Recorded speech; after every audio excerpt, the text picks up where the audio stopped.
NATO क्या है? NATO का पूरा नाम उत्तरी अटलांटिक संधि संगठन यानी नॉर्थ अटलांटिक ट्रीटी ऑर्गेनाइजेशन है।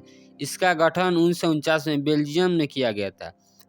ब्रुसेल्स में ही इसका मुख्यालय है। उस वक्त अमेरिका, ब्रिटेन, कनाडा और फ्रांस समेत 12 देशों ने मिलकर इसका गठन किया। रूस और यूक्रेन का सबसे बड़ा कारण नाटो को निकल कर आया था। यूक्रेन को नाटो में शामिल होना था, लेकिन रूस नहीं चाहता था। बता दें कि नाटो के पास खुद की सेना नहीं है, बल्कि इसकी सेना इसमें शामिल देशों की सेना होती है।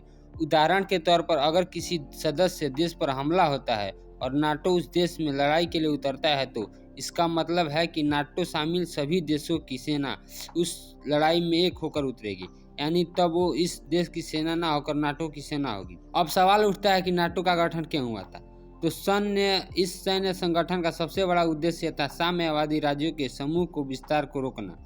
दरअसल साल 1948 में जब सोवियत संघ ने बर्लिन की नाकाबंदी कर दी थी, तो पश्चिमी यूरोपीय पूंजीवादी देशों को इन साम्यवादी देशों के विस्तार से डर लगने लगा था। इसलिए इन्हें रोकने के लिए यूरोपीय देशों की सुरक्षा के लिए नाटो का गठन का प्रस्ताव रखा गया, जो अमेरिका की तरफ से रखा गया था। इसके बाद अमेरिका के नेतृत्व में नाटो का गठन हुआ था। नाटो के गठन के सोवियत संघ को काफ़ी मिर्ची लगी थी। उसने अपना गुस्सा निकालने के लिए वार्सा नामक संधि कर ली थी। नाटो के गठन के समय इसमें 12 देश शामिल थे, लेकिन आज की तारीख में नाटो के कुल 32 सदस्य हैं। क्या भारत नाटो देश में शामिल हो सकता है? इसमें भारत की सामरिक स्वायत्तता, क्षेत्रीय गतिशीलता और राजनीतिक विचार शामिल है। भारत शुरुआत से ही स्वतंत्रता और गतिशील का पक्षधर रहा है। वार्सा संधि के दौरान भी भारत ने ऐसी किसी भी संगठन में शामिल होने से मना कर दिया था जो भारत की गुटनिरपेक्षता को प्रभावित करती है।